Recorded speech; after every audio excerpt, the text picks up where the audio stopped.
සම්මා සම්බුදු සරණයි පින්වන්ත හැම දිනාටම. අදත් ඉරිදා දවසේ වටිනම හෝරාවක් මේ පින්වන්ත අයටත් මටත් ලැබෙනවා. ඒ තමයි මහා සංඝරත්නයෙහි ආශිර්වාදය සහ මඟ පෙන්වීම ලැබෙන හෝරාවක් අපිට මේ ධම්ම විවරණ වැඩසටහන තුලින් ලැබෙනවා. අපි හැම දිනම මහා සංඝරත්නයෙන් පෝෂණය වෙන්න ඕන. මේ පින්වන්ත අයත් මමත්. මොකද මහා සංඝරත්නය පිළිබඳව මහා හැඟීමක් ජනිත කරගන්න පුළුවන් වෙන්නේ උන්වහන්සේලාගේ වටිනාකම් උන්වහන්සේලාගෙන් ලැබිය හැකි දේවල් අපිට ලැබුණොත්. මහා සංඝරත්නය පිළිබඳ මහා ගෞරවයක් තියාගෙන තමන්ගේ පැවිදි ජීවිතයේ යා හැකි ඉහළම තලයකට යන්නට ඇත්තටම හැකියාවක් ලබාගත්ත මහා ස්වාමීන් වහන්සේ නමක් තමයි අදත් අපි ධම්ම විවරණ වැඩසටහනට සම්බන්ධ කරගන්නේ. මේ පින්වන්ත අයට හොඳට හුරුපුරුදු තමන්ගේ ජීවිතයට බොහෝ දේවල් එකතු කරගන්න අපිට විවරණ ලබා දුන්න අපේ නායක ස්වාමීන් වහන්සේ අද දවසේත් අපිට සම්බන්ධ වෙනවා. ඒ තමයි ශ්‍රී ජයවර්ධනපුර විශ්වවිද්‍යාලයේ පාලි හා බෞද්ධ අධ්‍යයනාංශයේ මහාචාර්ය ස්වාමීන් වහන්සේ අග්ගමහා ග්‍රන්ථ වාචක පණ්ඩිත නම කියන අවසරයි මදගම් පිටියේ අපේ විජිත ධම්ම නායක ස්වාමීන් වහන්සේ තමයි අද දවසේත් වැඩසටහන සඳහා සම්බන්ධ වෙන්නේ. අපිත් එක්ක ඔබ හැම වෙනුවෙන් ධම්ම විවරණයක් ලබා දෙන්න. ඉතින් ඊ타ත්ම දීර්ඝායුෂ ප්‍රාර්ථනා කරනවා අපේ ස්වාමීන් වහන්සේ. තෙරුවන් සරණයි ඔබ වහන්සේට. තෙරුවන් සරණයි. කාලය ඊ타ත්ම ප්‍රවේශමෙන් අපි පාවිච්චි කරමු මේ ලැබිලා තියෙන වටිනා කාලය. අද දවසේ අපි සාකච්ඡා කරන්න බලාපොරොත්තු වෙන්නේ මොකද උන්වහන්සේත් සමග කතා කළ යුතු වටිනම දෙයක් තමයි මේ ශාසනික චිරස්ථිතිය. ශාසනයේ පැවැත්ම ගැන ඇරෙන්න මං හිතන්නේ අපිට කතා කරන්න දෙයක් නැහැ. මොකද අපි අද ජීවත් වෙනවා නම් මේ මහ පොළොවේ හරියට කෙලින් හිටගෙන ඒ ජීවත් වෙන්නේ අපේ හිත රැකගෙන ජීවත් වෙනවා නම් ඇත්ත දකිමින් ජීවත් වෙනවා නම් චිත්ත අභ්‍යන්තරයෙන් එන මහා දුක්ගිනි නිවාලන්නට මොන හරි ක්‍රමවේදයක් අපිට ලැබිලා තියෙනවා නම් සැනසෙල්ලේ අඩුම ගානේ සැතපෙන්නට අපිට මේ අතන්ට නිදාගන්න ගිය වෙලාවට ඇතුළාන්ත ගිනි නැතිව සුවසේ ඉන්න පුළුවන්කමක් තියෙනවා නම් මේ ශාසනයෙන් ලැබපු පන්නරයෙන් විතරමයි, වෙනත් කිසිම ආකාරයක් නැහැ. මේ ශාසනය පවතිනවා නම් යම් තැනක කොහේ හරි තැනක මේ ලෝකයේ ශාසනය පවතින තාක්කල් කොහේ හරි තැනක කෙනෙක් යම් කිසි ගින්නක් නිවා ගන්නවා. ඉතින් ලෝකය සනසන ශාසනය කියලා කියන්නේ මේ නිකං සැනසීමක් නෙවෙයි, ඇතුළාන්ත සැනසීම. පින්වත්නි, තුවාලයක් රිදෙනකොට කොච්චර අපහසුද. නමුත් ඒ තුවාලේ පේනවා අපිට බෙහෙත් ටික දාගන්න මොනවා හරි දෙයක් කරලා ඒක සුවපත් කරගන්න තුවාලේ පේනවා අඩුම ගානේ. නමුත් හිත ගිනි ගන්නකොට තුවාලයක් රිදෙනවා වගේ නෙවෙයි. ඒ ගින්න රාග දේශ මොහයන් හින්දා හිත ගිනි ගන්නකොට නිවා ගන්නට නොහැකිව සමහර අය මේ කයට මේ බෙල්ලට ලනු දාලා නැත්තම් මගේ මේ හිතේ රිදීමට වැඩිය හොඳයි මේ හැම ඉරිලා ගිය දෙන් මස් පොඩි වෙලා ගිය දෙන් කටු කුඩු වෙලා ගිය දෙන් ලේ විසි වෙලා ගිය දෙන් කියලා මේ ශරීරය විනාශ කරගන්නවා. සමහරලාට ඔය කෝච්චි වලට හිටන් පැනලා.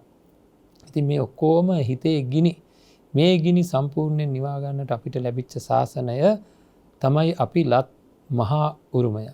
ඒ උරුමය අනාගතයට උරුම කරන්නට ඕනේ.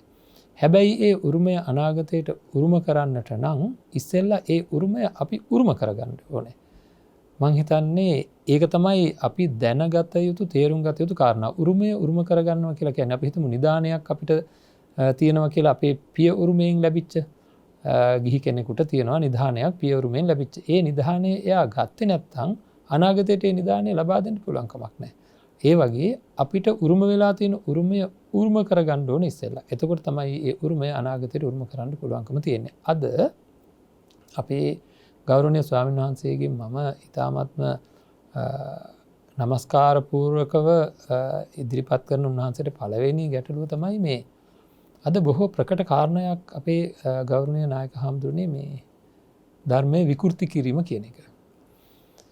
එතකොට මේ ධර්මයේ විකෘති කිරීම සිද්ධ වෙමින් තියෙන්නේ මහා සංඝරත්නයේ විදිහට පෙනී හිටින යම් යම් පිරිස් විසින්. ඔබ වහන්සේගෙන් ලබාගත යුතු ඉහළ ධර්ම කරුණු තිබියදී මම මෙවැනි තැනකට පොඩ්ඩක් යොමු කරන්නේ ඔබ වහන්සේව මේක අත්‍යවශ්‍ය කාරණාවක් වෙලා තියෙන හින්දා. මගේ පුංචි අදහසක් තියෙනවා අපි හැම දෙයක්ම කරන්න පුංචි අදහසක් නෙවෙයි ඇත්තටම ඒක ලොකුවට තියෙන අදහසක්. නමුත් මේක ගොඩක් කට්ටිය සමහරවිට අපේ සායනස සලකන්නෙත් නෑ. මේ තැන්වලදී අපි ක්‍රියාත්මක වෙන්න ඕන බුදුරජාණන් වහන්සේ දේශනා කරලා තියෙන්නේ මොකක්ද? මේ ගැටලු වලට කොහොමද බුදුරජාණන් වහන්සේ දේශනා කරලා තියෙන්නේ මොකක්ද කියලා ඒ මූලාශ්‍ර වලින් තමයි අපි ගැටලු විසඳ ගන්න උත්සාහ කරනවා. තමන්ට හිතිච්ච හැටියට නෙවෙයි. ඉතින් එක තැනකදී මහා පරිනිර්වාණ සූත්‍රයේදී හම්බ වෙනවා අපිට තවත් බොහෝ තැන්වලදී හම්බ වෙනවා මේ පරමත ධර්මයෙන් විසඳාලිය යුතුයි කියලා. ඒකට මේ රණ්ඩු වෙන කෑකෝ ගහ ගන්න මරා ගන්න තැනට යන්න නෙවෙයි කියලා. එහෙම සිද්ධ කරන්න ගියොත් මං හිතන්නේ අපේ හැසිරීමේ තියෙන අඩුපාඩු දැකලම අන් අය පිරිහෙනවා. අපි දැකලා තියෙනවා අන් අය අපි ගැන අපහැදෙනවා දැකලා තියෙනවා.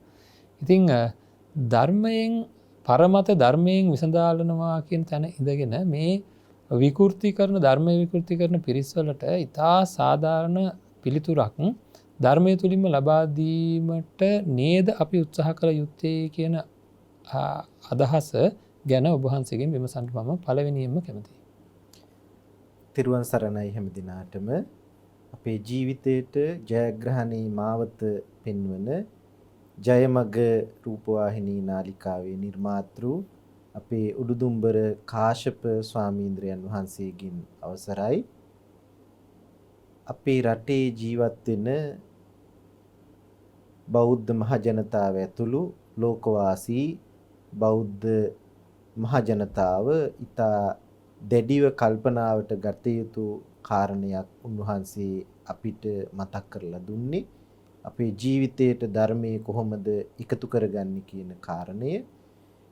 ධර්මයේ සම්බන්ධයෙන් ගොඩනැගෙන විකෘති ධර්මයේ තුලින්ම ජයග්‍රහණය කරවිය යුත්තේ කොහොමද කියන කාරණය අපේ සාකච්ඡාවට භාජනය විය යුතු මූලිකම කාරණේ හැටියටයි උන්වහන්සේ සිහිපත් කළේ.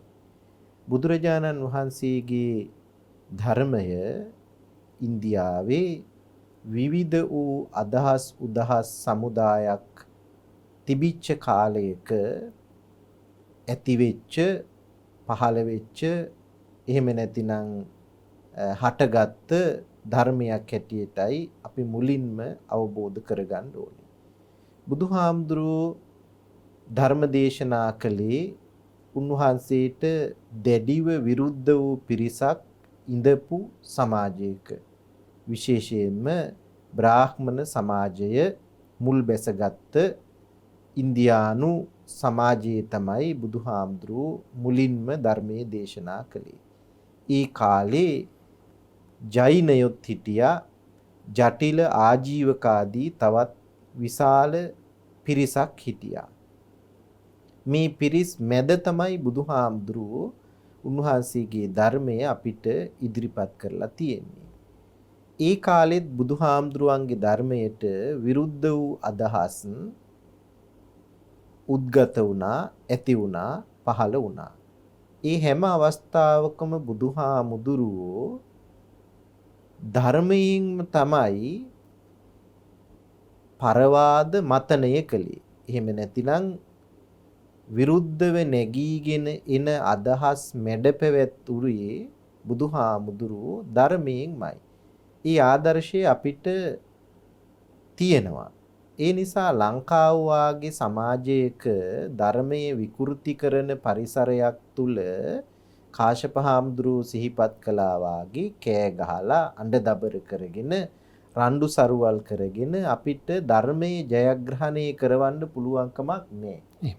අපි අර බුදුහාමුදුරුවන්ගේ මගම ගනිමින් තමයි ධර්මය ජයග්‍රහණය කරවිය යුත්තේ. දැන් ඔය ඇත්තන්ට මතකයිනේ උපාලි සූත්‍රයේ මජ්ක්‍ධිම නිකායේ උපාලි කියන්නේ නිගණ්ඨනාත පුත්තතුමාගේ අග්‍රදායකයා.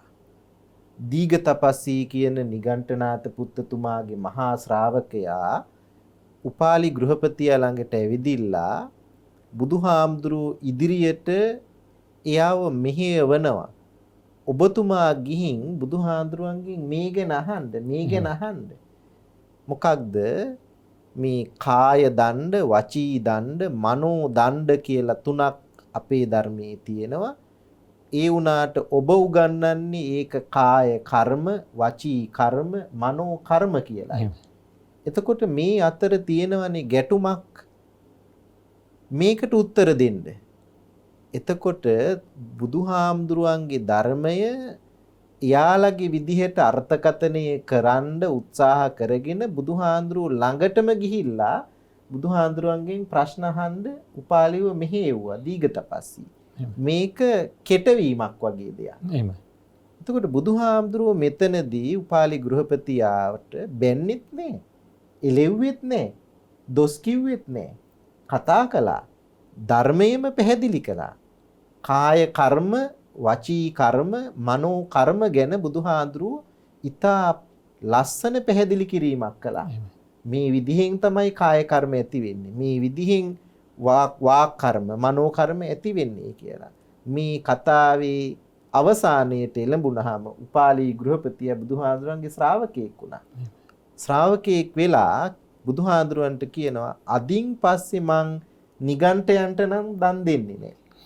සලකන්නේ නැහැ. බුදුහාමුදුරු උපාලි ගෘහපතියට ප්‍රකාශ කළේ වදාලේ ඔබ වගේ ප්‍රසිද්ධ උසස් කෙනෙක් ඔහොම කරන එක හරි නෑ.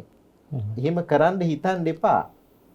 එහෙම කළොත් මිනිස්සු මට කියයි මම උපාලි ගෘහපතියව මගේ පැත්තට හරවගත්තය කියලා. ඒ නිසා ඔබ ඒ අයට සලකන්න නොසලකා හරින්න එපා. මේ බුදුහාඳුරන්ගේ ක්‍රමය. එතකොට මේ පරවාද මතනය බුදුහාඳුරුව කළේ ධාර්මිකවයි. ධර්මයේම පැහැදිලි කරවල තමයි බුදුහාඳුරුව ඒ කරුණු කියලා දුන්නේ. බුදුහාඳුරන්ගේ ධර්මයේ හොරකම් කරන්න සුසීම කියලා කෙනෙක් පැවිදි වුණා. ශාසනයෙම පැවිදි වුණා. භික්ෂුවක් වුණා. භික්ෂුවක් වෙලා බුදුහාඳුරන්ගේ ගෝලයේ හැටියටම ඉඳගෙන බුදුහාමුදුරු වදාළය කියලා බුදුහාමුදුරු වදාළ නැති දේවල් කියන්න ගත්තා. ඒ සුසීම බුදුහාරන්ගේ බණ හොරකම් කරන්න සසුන්ගත වුණා. ඒ වගේ පිරිසක් තමයි අදත් කාශ්‍යප හාමුදුරනේ අපිට ඉන්නේ.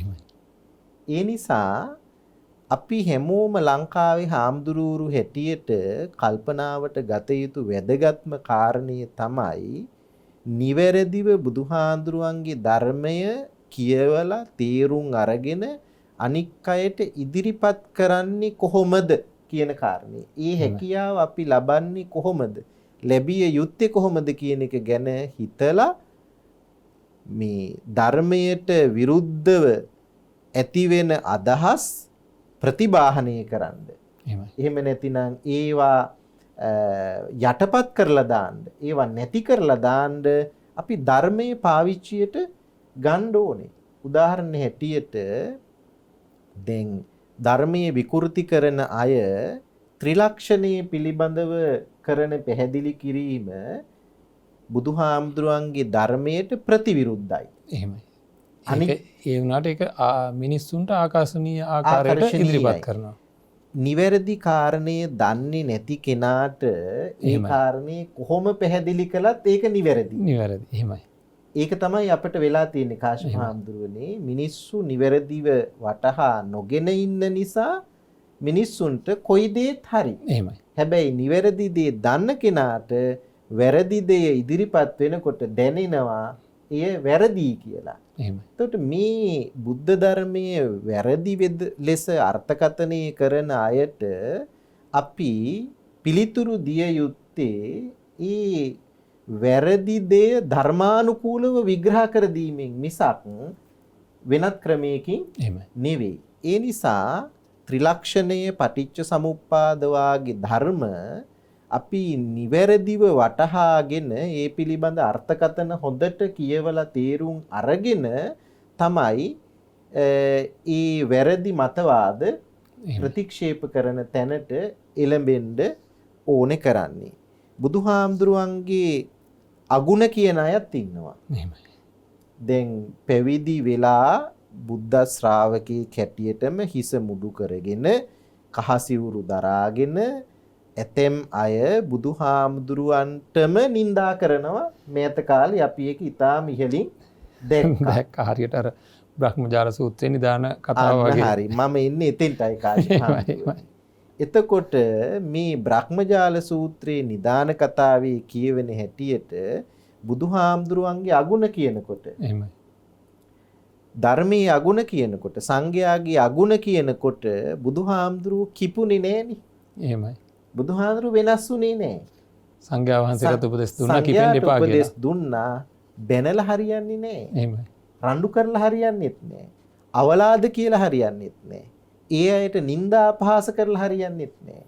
එක්ක කරන්න තියෙන්නේ ඒ අයට නිවැරදි කරුණු කියලා දීලා ඒ අයව නිවැරදි කරවන එක.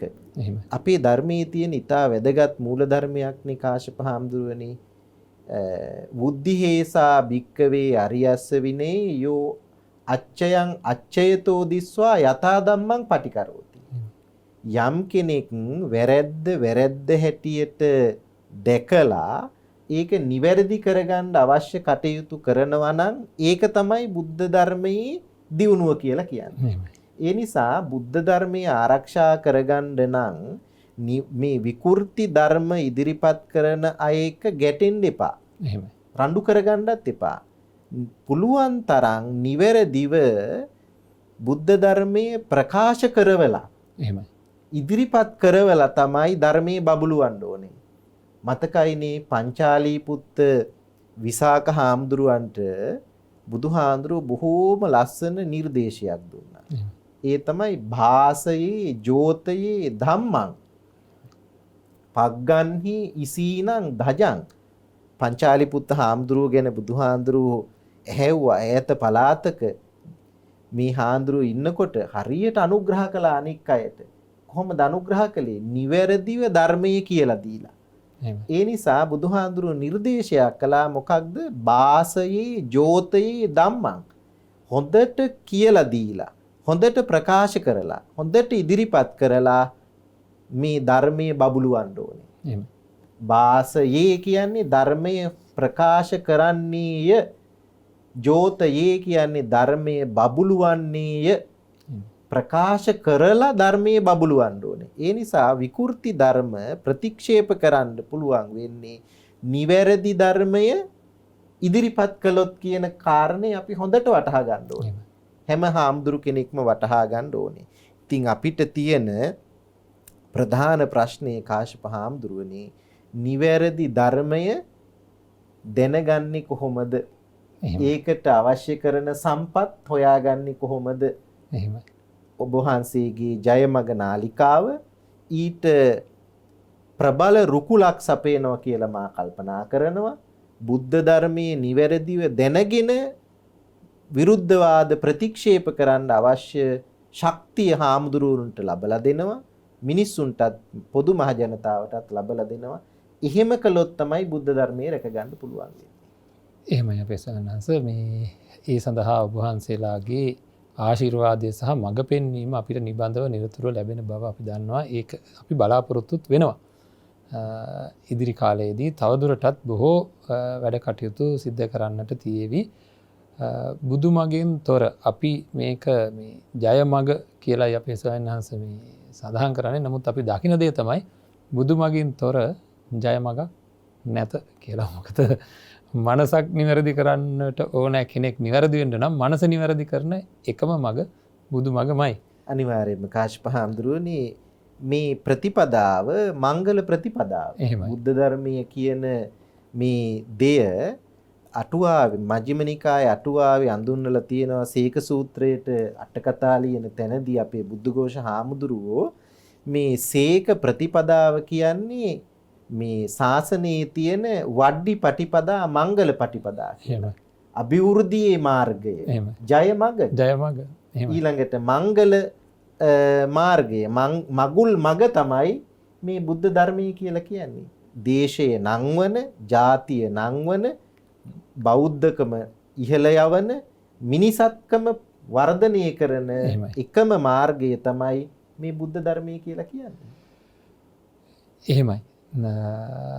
ඔබ වහන්සේ මට කලින් ගැටලුවට ලබා දුන්න උත්තරයත් එක පුංචි ඉඩක් තියලයි මං හිතන්නේ මට යමක් ඉතුරු කරලයි ඔබ වහන්සේගේ විග්‍රහය කළේ කියලා මට දැනුණා.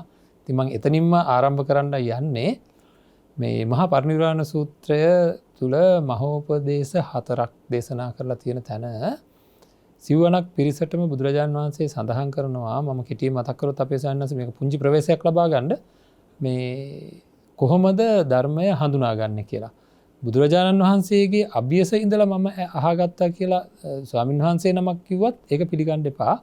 ඒ වගේම අහවල් තැන ඉන්න මහා තෙරවරුන්ගෙන් මම අහගෙන දැනගත්තා කියලා කිව්වත් පිළිගන්න එපා කියලා අන්තිමට ඒ උපදේශ හතරෙම සඳහන් කරන්නේ සූත්‍රයේහි විනයෙහි බහා බලන්න සසඳා බලන්න ඒ සූත්‍රයේහි විනයෙහි සැසඳෙනවා නම් බහා බලනකොට ගැලපෙනවා නම් ඒක ශාස්ත්‍රයන් වහන්සේගේ දේශනාව කියලා පිළිගන්න කියලා.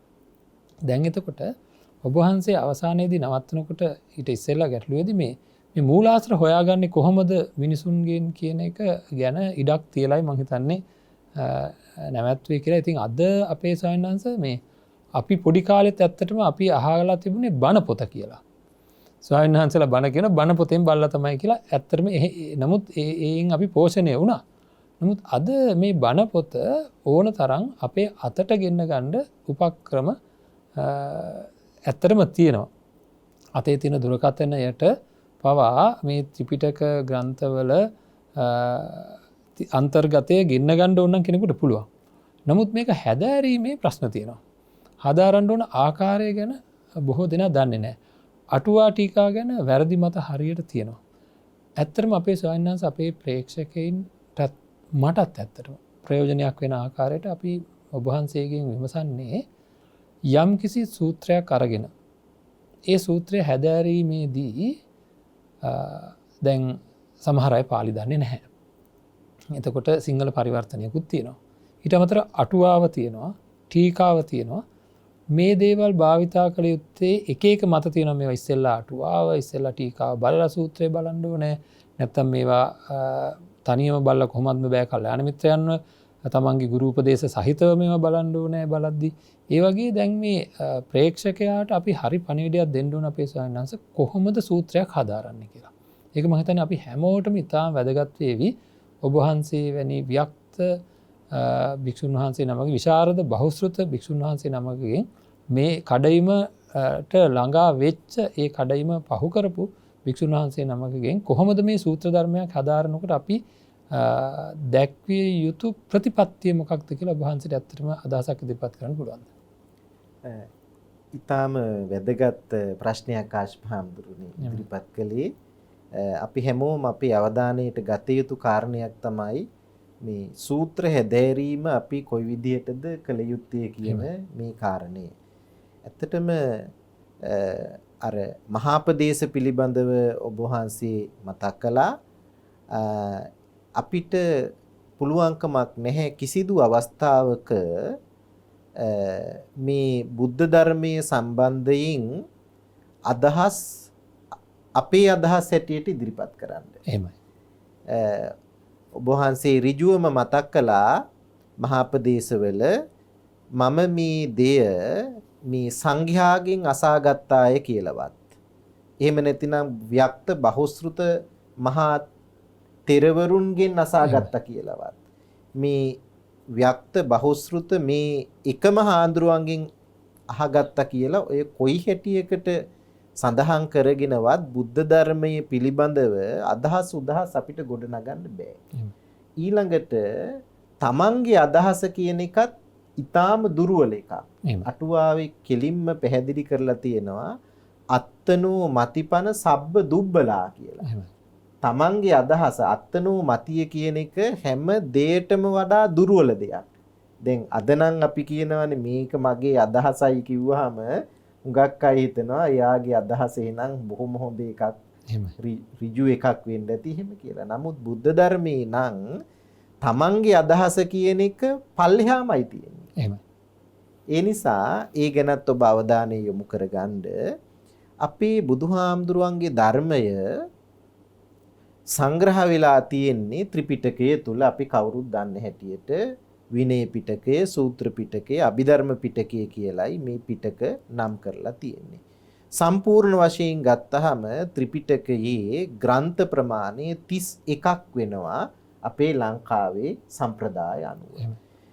සූත්‍ර පිටකයේ මුල් නිකාය ග්‍රන්ථ 4 සහ කුද්දක නිකායට අයිති ග්‍රන්ථ 15ත් විනය පිටකයේ ග්‍රන්ථ 5ත් අභිධර්ම පිටකයේ ග්‍රන්ථ 7ත් කියන මේ ග්‍රන්ථ 31 තමයි ත්‍රිපිටකයේ සම්බන්ධයෙන් තියෙන ග්‍රන්ථ පද්ධතිය. ත්‍රිපිටකය විස්තර කිරීම සඳහා බුද්ධ කාලයේ ඉඳලම පැවතීගෙන ආපු අර්ථකථන සම්ප්‍රදායක් තියෙනවා. විවරණය කිරීමේ සම්ප්‍රදායක් තියෙනවා. ඒ සම්ප්‍රදාය අද අපි හඳුන්වනවා අට කතා සම්ප්‍රදාය කියලා. එතකොට ත්‍රිපිටකයේ තියෙන ග්‍රන්ථ 31 ගත්තාම ඒ ග්‍රන්ථ 31 තියෙන කරුණු අතිරේක වශයෙන් විස්තර කරලා තියෙනවා අට කතා ග්‍රන්ථ තුල. ඒ අට කතා ග්‍රන්ථවලත් විස්තර වෙලා නැති තොරතුරු ටීකා ග්‍රන්ථවල විවරණය වෙලා තියෙනවා. ඒ නිසා ත්‍රිපිටකය අට කතාව ටීකාව කියලා එක දිගට සම්බන්ධ වෙලා යන ග්‍රන්ථ සම්ප්‍රදාය තුනක් අපි සතුව තියෙනවා. ත්‍රිපිටකය කියන එකට පෙළ කියලා කියනවා අපි. ඊළඟට අට කතාව කියන එකට අටුවාව කියලා කියනවා. ටීකා කියන එක ඒ විදිහටම අපි පාවිච්චි කරනවා. පෙළයි අටුවාවයි ටීකාවයි කියලා තමයි අපි ඔය පෙළ ගැස්ම ගොඩනගාගෙන තියෙන්නේ. අටුවාව බුදුහාමුදුරුවන්ගේ කාලේ ඉඳලම සකස් වෙගෙන ඇවිදින් අපි ළඟට අද පිරිච්ච පරිපූර්ණ දෙයක් හැටියට ලැබිලා තියෙනවා. මම උදාහරණයක් හැටියට කියන්නම්. බුදුහාමුදුරුවෝ ධම්සක් පැවතුම් සූත්‍රයේදී චතුරාර්ය සත්‍යය අපිට පැහැදිලි කළා. දුක්ඛ සමුදය නිරෝධ මග්ග. දුක්ඛ කියන එක විස්තර කරනකොට ජාතිපි දුක්ඛා, ජරාපි දුක්ඛා, ව්‍යාධිපි ඔය විදිහට කියාගෙන යනවා. එතකොට මේ චතුරාර්ය සත්‍යය විස්තර කරන තැන දුක්ඛ සත්‍ය යටතේ තියෙනවා ඉපදීම දුකයි, ජාති කියන එක දුකයි, ජරා කියන එක දුකයි, ව්‍යාධි කියන එක දුකයි ඔය විදිහට. දැන් මේ ජාති කියන එක මොකක්ද? පැහැදිලි නෑ. ජරා කියන්නේ මොකක්ද? පැහැදිලි නෑ. වචනේ විතරයි තියෙන්නේ.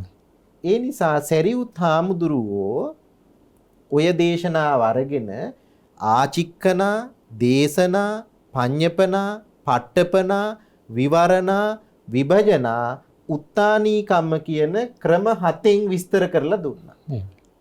එතකොට ಜಾති කියන පදේ අරගෙන ಜಾති කියන පදේ විස්තර කරනවා ಜಾති, සංජාති, ඔක්칸ති, අබිනිබ්බති, කන්දානං පාතුභාවෝ අයං උච්චතාවසෝ ಜಾති කියලා.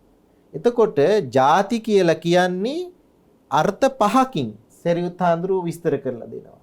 ජරා කියන එකට ජරා, ජීරණතා, ඛණ්ඩිච්ඡං, පාලිච්ඡං, වලිත්තචතා, ආයුනෝ සංහානි ඔය විදිහට 6කින් විස්තර කරලා දෙනවා.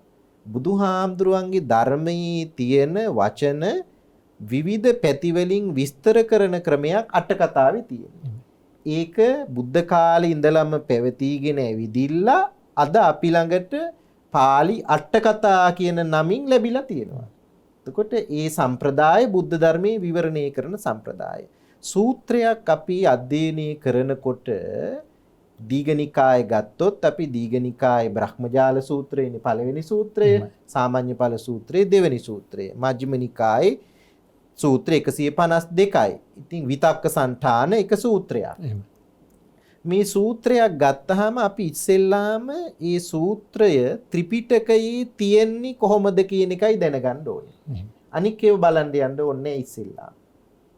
විතක්ක සන්ඨාන සූත්‍රය ගත්තාම ඒකේ බුදුහාඳුරෝ පැහැදිලි කරනවා මේ අධිචිත්තය වඩන කුසල ධර්ම වඩන වෙලාවේ අධිචිත්තේ වර්ධනය කරනකොට කැමැත්ත, රාගය, මෝහය, ඒ කියන්නේ ඡන්දයයි, ද්වේෂයයි, මෝහයයි පදනම් කරගෙන පැන නගින සිතිවිලි නිසා කුසල ධර්ම යටපත් වෙලා යනවා.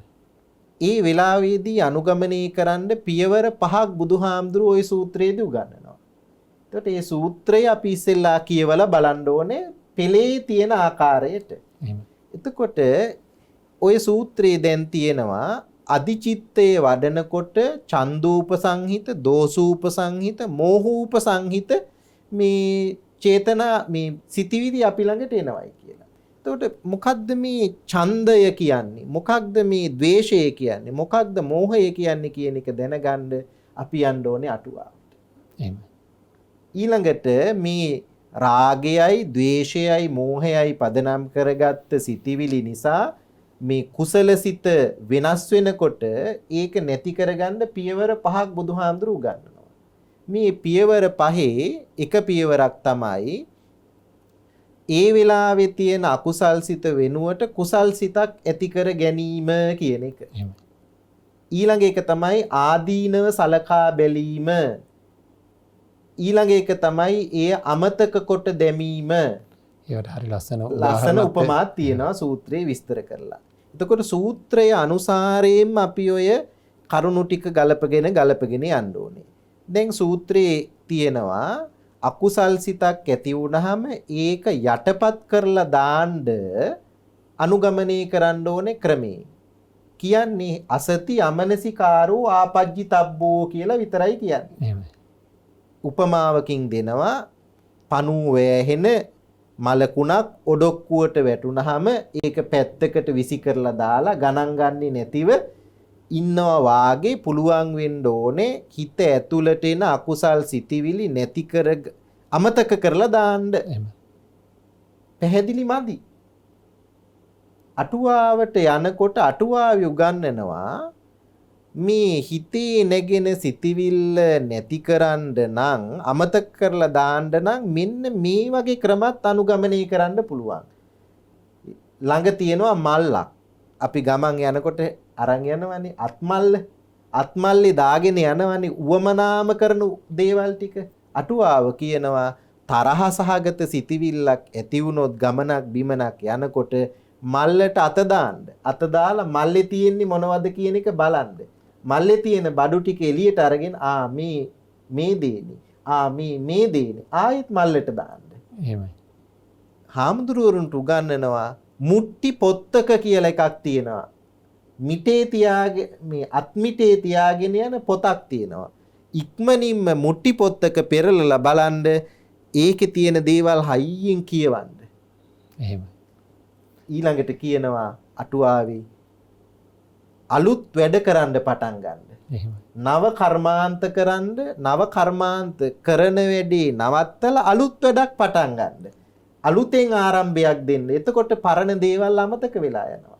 ඔන්න අටුවාව උමනා වෙන්නේ සූත්‍රය නිවැරදිව තේරුම් ගන්න.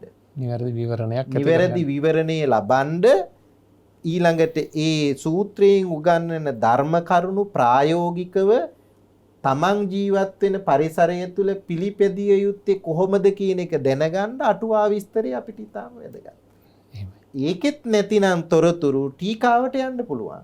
ඔන්න ඔය විදිහට තමයි සූත්‍ර හදාල යුත්තේ කාශ්‍යප හාමුදුරුවනේ මම කල්පනා කරන හැටියට නම්. එහෙමයි. මම හිතන්නේ හරීම අපූර්ව උදාහරණයක් අපේ ගිහි පින්වන්තයට උනත් මේවා ඉතා ප්‍රායෝගිකයි අපේ සයන්ස. මම හිතන්නේ මේ ප්‍රායෝගිකත්වය තමයි මනුස්සයාගේ సంతානය තුළ ශ්‍රද්ධාව උපද්දවන්නේ කියලා. ඒ කියන්නේ දැන් ඇත්තටම මේ බෑග් එකේ තියෙන දේ අරගෙන මේ අර තමන් පීඩාවට පත් වෙලා තියෙනකොට අලුත් ඒ ගැනම හිත ඒ විතර්කම පහල කරමින් එක තැනකට වෙලා පීඩාවට වෙලා ඉන්නතු අලුත් දෙයක් ආරම්භ කරන්න කියන එක. ඒ වගේම ඒ මොහොතේ අරක අමතක කරන්න මල්ලේ තියෙන දේ අරන් බලන්න කියන එක. ඒවා අපේ සයන්ස ඉතාමත්ම ප්‍රායෝගික දේවල්. ඒවා මං හිතන්නේ හිත පාලනය කරන අය හොඳට අත්විඳින දේවල්. ඉතින් මේවා අපේ දරුවෝ තුලට මං හිතන්නේ කවදා යයිද? ඒවා මේ ප්‍රායෝගිකත්වය තුල තමයි ශ්‍රද්ධාව උපදින්නේ කියලායි මගේ අදහස තියෙන්නේ.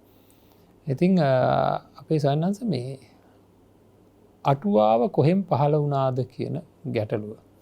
මිනිස්සුන්ට මේ පිළිබඳව පිළිගැනීමක් ඇති කරන්නට මේ අටුවාව පිළිබඳව ඇයි මේක පිළිබඳ මේ මෑත කාලීනව තමයි මේ කාරණාව සිද්ධ වුණේ අපේ සයන්ස මේ ධර්ම ග්‍රන්ථයක් විවේචනය කරන්න මං හිතන්නේ මේ කෙටි කාලයකට එහා පැත්තේ කාලේ ගත්තොත් අපේ පොඩි කාලේ අපි අපි අවුරුදු 20ක් විතර වෙන කාලය වෙනකොට 25ක් විතර වෙන කාලය වෙනකොටත් අපේ සයන්වන්ස මම හිතන්නේ ධර්මග්‍රන්ථය විවේචනය කරන්න මිනිස්සු පෙළඹුණේ නැහැ. ඒක මහා පාපයක් විදිහට සැලකුවා. අද මේ වෙනකොට මේ ධර්මග්‍රන්ථ විවේචනය කරන ත්‍රිපිටකය විවේචනය කරන මට්ටමට පත් වෙලා තිනවා කිසිම බයක් නැතුව. එතකොට සාරාංශකේ කල්පලක්ෂයක කාලයක් තිස්සේ මේ නියත විවරණ ලබා ගත්තෙන් පස්සේ විතරක් ඒ කාලේ මට දැනෙන්නේ අපේ ස්වාමීන් වහන්සේ අපි වෙනුවෙන්ම මහා බෝධිසත්වයන් වහන්සේ ගත කරපු කාලයක්. ඇයි දීපංකර බුදුන් දවසේ නිවන් දකින්න පුළුවන්කම තියෙද්දී මේ ගින්න දැනගෙන ගින්නට පනින්නේ. එතකොට ඒතන ඉඳලා ඇසිපිය හෙලන වාරයක් ගානේ අපි වෙනුවෙන්. එච්චර මහන්සි වෙලා සකස් කරපු ශාසනයේ කොච්චර හැඟීමකින්ද මහා බෝධිසත්වයන් වහන්සේ මේ අපේ නිවීම සඳහා මේ ශාසනය සකස් කරන්නේ. එතකොට ඒ පණිවිඩයට පුංචි හරි අබමල් රේණුවක හානියක් සිද්ධ කරොත් කෙනෙක් ඒක මහා විපාකයක් ලැබෙන දෙයක් විදිහට අපි දකින්නේ. ඒක එදා කාලේ මිනිස්සු දැනගෙන හිටියා. මේ මෑත කාලේනව කිසිම දෙයක් දන්නේ නැති කිසිම ප්‍රමිතියක් නැති මිනිස්සු හිතිච්ච හැටියට මේක විවේචනය කරන්න පටන් අරන් ඒක අපිට අදාළත් නැහැ. නමුත් ඒකෙන් අනාගත පරපුරට ලොකු හානියක් වෙනවා.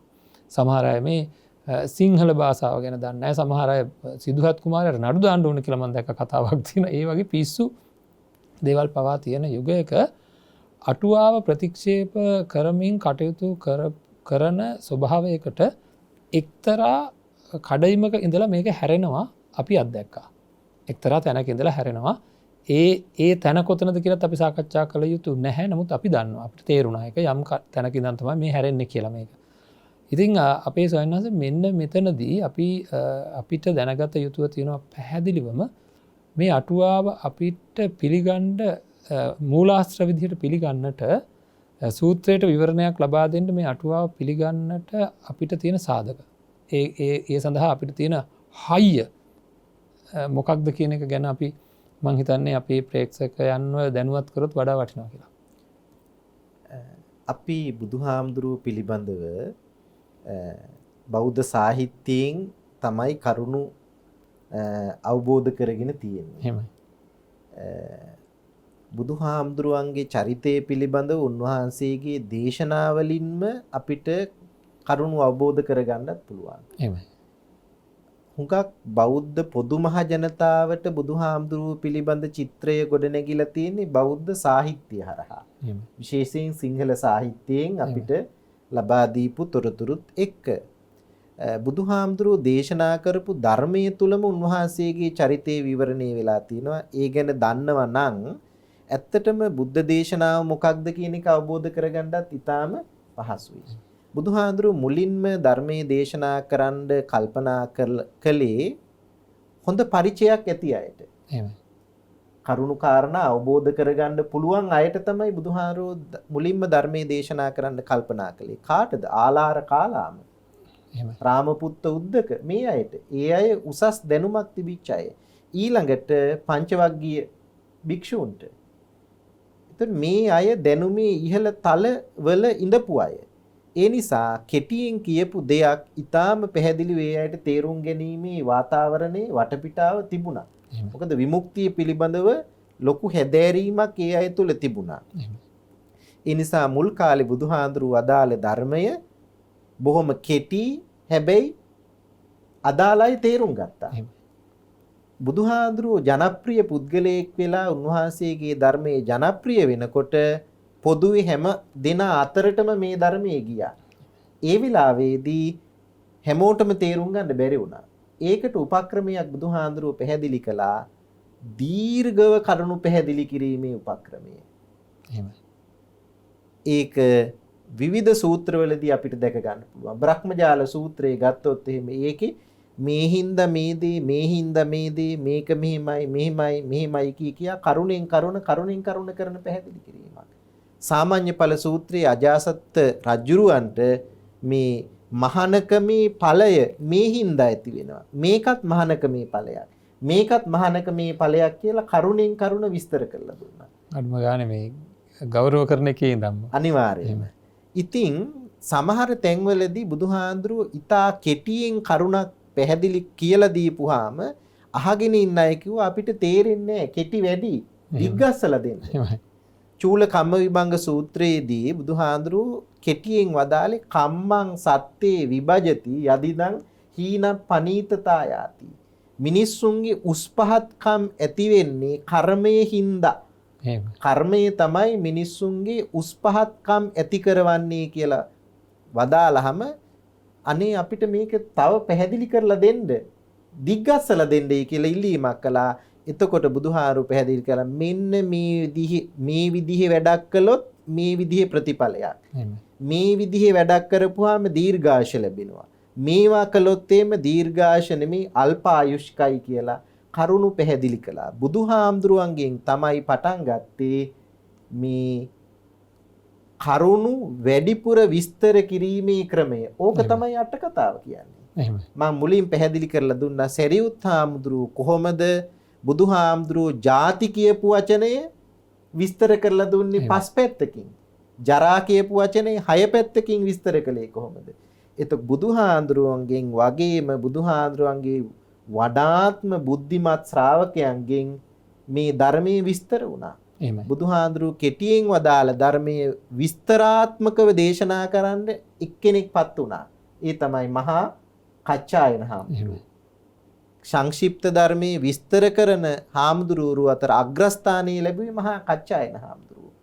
එතකොට මදුපිණ්ඩික කියන සූත්‍රයේ මජ්ක්‍ධිම නිකායේ මේ ඇහෙන් රූප බලපුවාම මොනවද අපිට ඇති වෙන්නේ ඊළඟට කියන කාරණේ ගැන බුදුහාඳුරු වදාළ දේශනාව දීර්ඝ ලෙස විස්තර කරලා දුන්නේ මහා කච්චායන හාමුදුරුවෝ.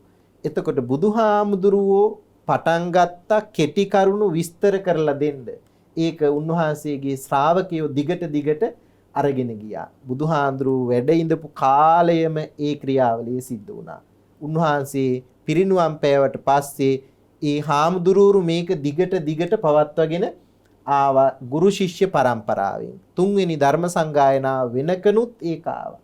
තුන්වෙනි ධර්ම සංගායනාවෙන් පස්සේ මිහිඳු හාමුදුරුව අපේ රටට වඩිනකොට අරගෙන ආවයි කියලා දීඝනිකාය අට කතාවේ පැහැදිලිවම කියන්නේ බුද්ධ කාලේ ඉඳලා තුන්වෙනි සංගායනාව දක්වා පැවතීගෙන ආපු ඔය අර්ථ විවරණ සම්ප්‍රදාය. අත්තප්පකාස නත්තං ආදී ගාථා පෙළකින් ඒක කියලා දෙනවා. මිහිඳු හාමුදුරුවෝ ලංකාවට අරගෙන ආපු ඔය අර්ථ විවරණ සම්ප්‍රදාය ලංකාවේ හාමුදුරුවන්ට ඉගෙනුවා. අරිට්ඨ හාමුදුරුවෝ ඇතුළු 69කට ඉගෙනුවා. ඒක සුමංගල විලාසිනී දීඝනිකාය අටුවාවේ මේ ආරම්භක විවරණයේදී නිදාන කතාවේදී පැහැදිලි කරනවා. විනය අටුවාවේ ඊළඟට අභිධර්ම අටුවාවේ තියෙනවා. දම්පිය අටුවා ගැටපදේ පැහැදිලි කරනවා.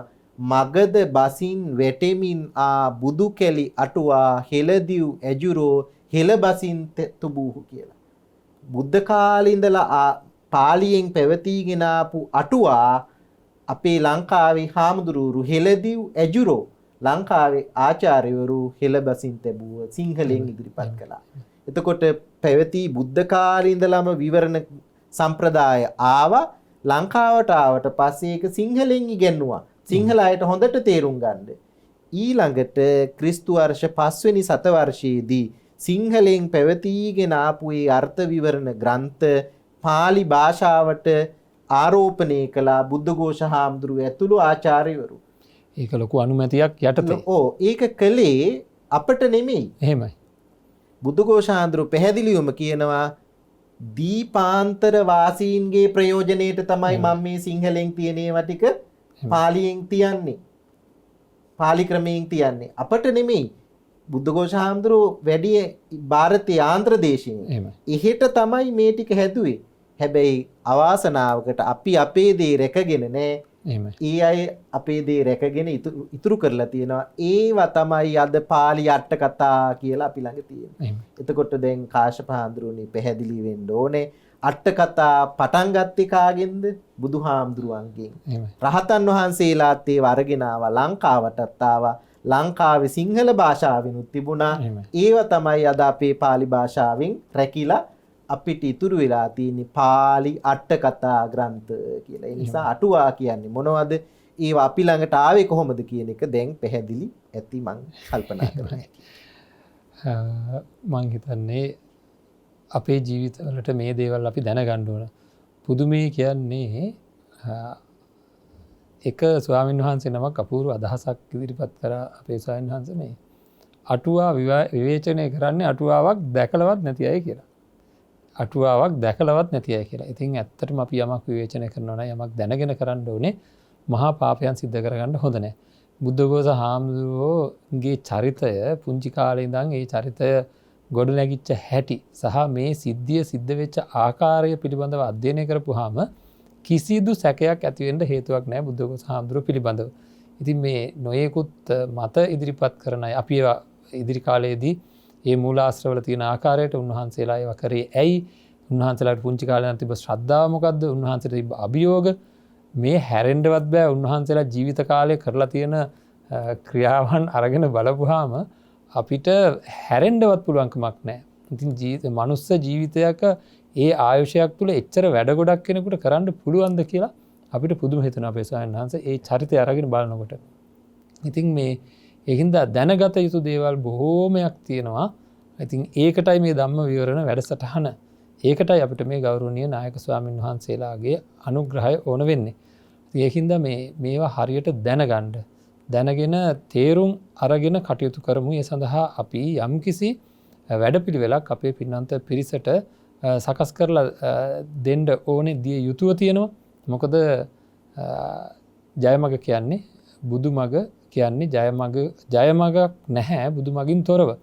ඉතින් ඒකින්ද ජීවිතය ජය ගන්න නම් අපිට ධර්මයෙන් පෝෂණය වෙන්නම ඕනේ. ඒ සඳහා ඕන කරන අවශ්‍ය කරන අපිට ඕන කරන හැම දෙයක්ම උපයාස අපයා දීම මේ පින්වන්ත අයට අපේ පරම යුතුයකම.